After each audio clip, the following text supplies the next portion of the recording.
Great Aunt Pat reads Harry Potter and the Philosopher's Stone, Chapter 5, Diagon Alley, Part 1. Harry woke up early the next morning. Although he could tell it was daylight, he kept his eyes shut tight. It was a dream, he told himself firmly. I dreamed a giant called Hagrid came to tell me I was going to a school for wizards. When I open my eyes, I'll be home in my cupboard. There was suddenly a loud tapping noise. And there's Aunt Petunia knocking at the door, Harry thought, his heart sinking. But he still didn't open his eyes. It had been such a good dream. Tap, tap, tap. All right, Harry mumbled. I'm getting up. He sat up, and Hagrid's heavy coat fell off him. The hut was full of sunlight. The storm was over. Hagrid himself was sleeping on the collapsed sofa, and there was an owl rapping its claw on the window, a newspaper held in its beak. Harry scrambled to his feet, so happy he felt as though a large balloon was swelling inside himself. He went straight to the window and jerked it open. The owl swooped in and dropped the newspaper on top of Hagrid, who didn't wake up. The owl then fluttered onto the floor and began to attack Hagrid's coat. Don't do that! Harry tried to wave the owl out of the way, but it snapped its beak fiercely at him and carried on, savaging the coat. Hagrid, said Harry loudly, there's an owl. Pay him, Hagrid grunted from the sofa. What? He wants paying for delivering the paper. Look in the pockets. Hagrid's coat seemed to be made of nothing but pockets. Bunches of keys, slug pellets, balls of string, mint humbugs, tea bags. Finally, Harry pulled out a handful of strange-looking coins. Give him 5 nuts, said Hagrid sleepily. Nuts? The little bronze ones. Harry counted out 5 little bronze coins, and the owl held out its leg so that he could put the money into a small leather pouch tied to it. Then it flew off through the open window. Hagrid yawned loudly, sat up, and stretched. Well, best be off, Harry. Lots to do today. Gotta get up to London and buy all your stuff for school. Harry was turning over the wizard's coins and looking at them. He had just thought of something which made him feel as though the happy balloon inside him had got a puncture. Hagrid? Said Hagrid, who was pulling on his huge boots.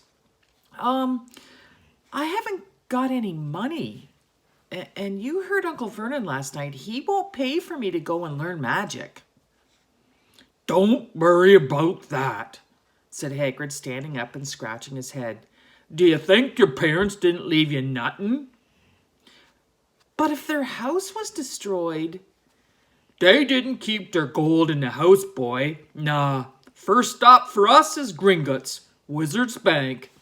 Have a sausage, they're not bad cold, and I wouldn't say no to a bit of your birthday cake either. Wizards have banks? Just the one, Gringotts, run by goblins. Harry dropped the bit of sausage he was holding. Goblins? Yeah, oh yeah, they'd be mad to try and rob it, I'll tell you that. Never mess with goblins, Harry. Gringotts is the safest in the world for anything you want to keep safe, except maybe Hogwarts. As a matter of fact, I gotta visit Gringotts anyway for Dumbledore. Hogwarts business. Hagrid drew himself up proudly. He usually gets me to do important stuff for him. Fetching you, getting things from Gringotts. Knows he can trust me, see. Got everything? Come on, then. Harry followed Hagrid out onto the rock. The sky was quite clear now, and the sea gleamed in the sunlight. The boat Uncle Vernon had tied was still there, with a lot of water in the bottom after the storm.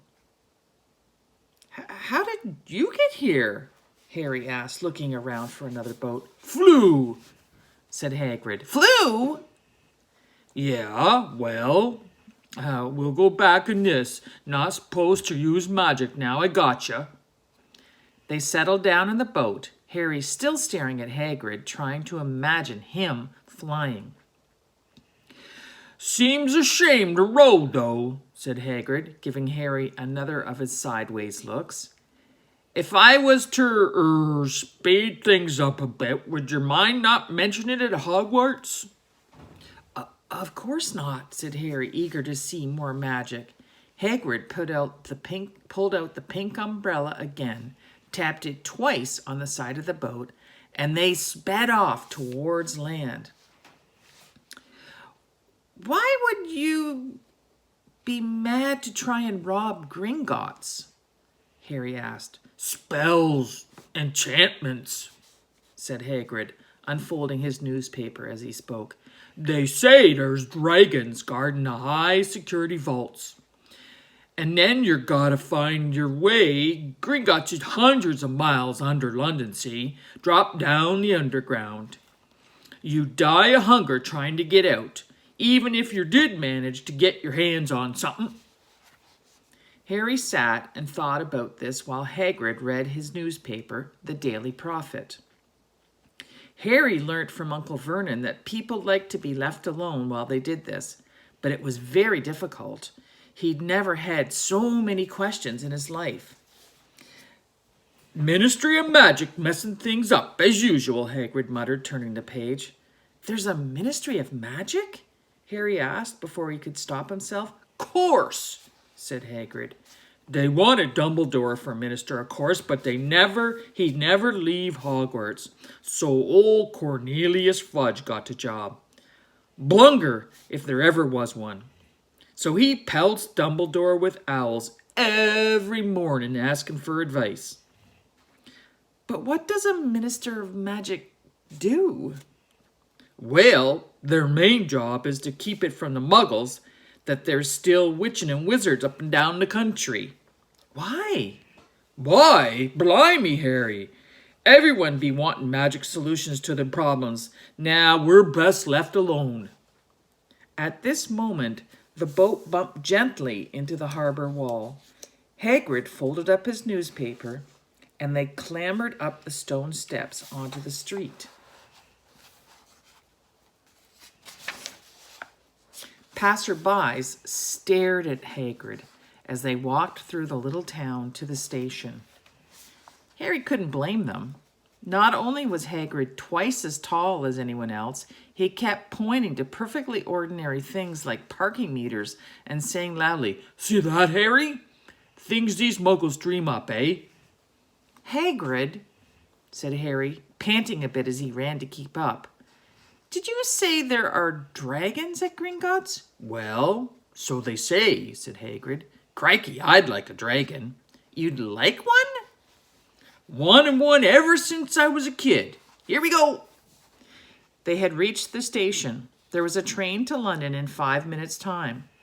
Hagrid, who didn't understand muggle money, as they called it, gave the notes to Harry so he could buy their tickets. People stared more than ever on the train. Hagrid took up 2 seats and sat knitting what looked like a canary yellow circus tent. Still got your letter, Harry? He asked as he counted stitches. Harry took the parchment envelope out of his pocket. Good, said Hagrid. There's a list there of everything you need. Harry unfolded a second piece of paper he hadn't noticed the night before and read, Hogwarts School of Witchcraft and Wizardry. Uniform. First-year students will require 1. 3 sets of plain work robes, black. 2. 1 plain pointed hat, black, for day wear. 3. 1 pair of protective glasses or gloves, dragon hide or similar. 4, 1 winter cloak, black, silver fastenings. Please note that all pupils' clothes should carry name tags. Set books. All students should have a copy of each of the following: The Standard Book of Spells, Grade 1 by Miranda Coshank. A History of Magic by Bathilda Bagshot. Magical Theory by Adalbert Waffling. A Beginner's Guide to Transfiguration by Emmerich Switch. 1000 Magical Herbs and Fungi by Philida Spore. Magical Drafts and Potions by Arsenius Jigger. Fantastic Beasts and Where to Find Them by Newt Scamander. The Dark Forces, A Guide to Self-Protection by Quentin Trimble.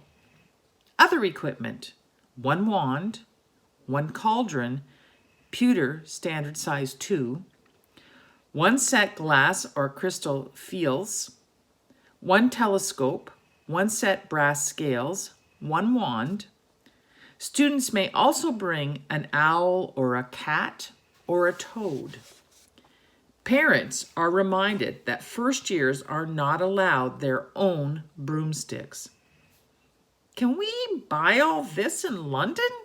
Harry wondered aloud. If you know where to go, said Hagrid. Harry had never been to London before.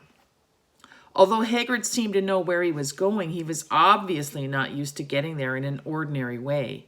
He got stuck in the ticket barrier on the underground and complained loudly that the seats were too small and the trains too slow. I don't know how the muggles manage without magic, he said as they climbed a broken-down escalator which led up to a bustling road lined with shops. Hagrid was so huge that he parted the crowd easily. All Harry had to do was keep close behind him. They passed bookshops and music stores, hamburger bars and cinemas, but nowhere that looked as if it could sell you a magic wand. This was just an ordinary street full of ordinary people. Could there really be piles of wizard gold buried miles beneath them? Were there really shops that sold spell books and broomsticks?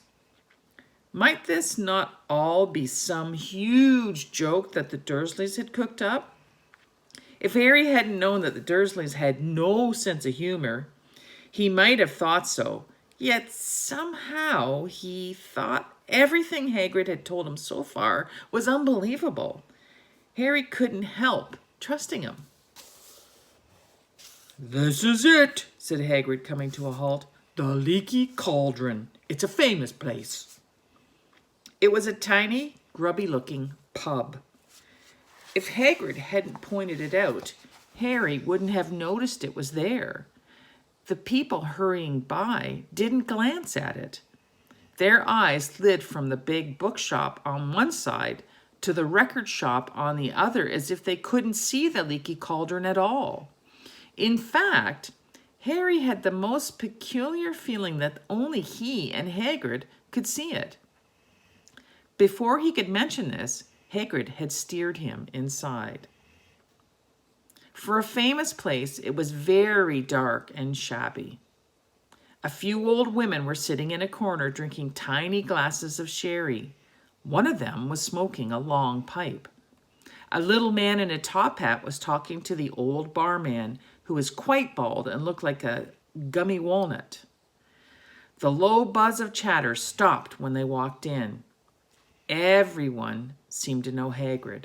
They waved and smiled at him, and the barman reached for a glass, saying, "The usual, Hagrid?" "Can't, Tom. I'm on Hogwarts business," said Hagrid, clapping his great hand on Harry's shoulder and making Harry's knees buckle. "Good Lord," said the barman, peering at Harry. Can this be?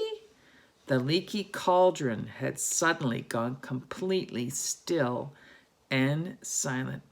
"Bless my soul," whispered the barman. "Harry Potter, what an honor." The man hurried out from behind the bar, rushed towards Harry and seized his hand, tears in his eyes. "Welcome back, Mr. Potter, welcome back." Harry didn't know what to say. Everyone was looking at him. The old woman with the pipe was puffing on it without realizing it had gone out. Hagrid was beaming.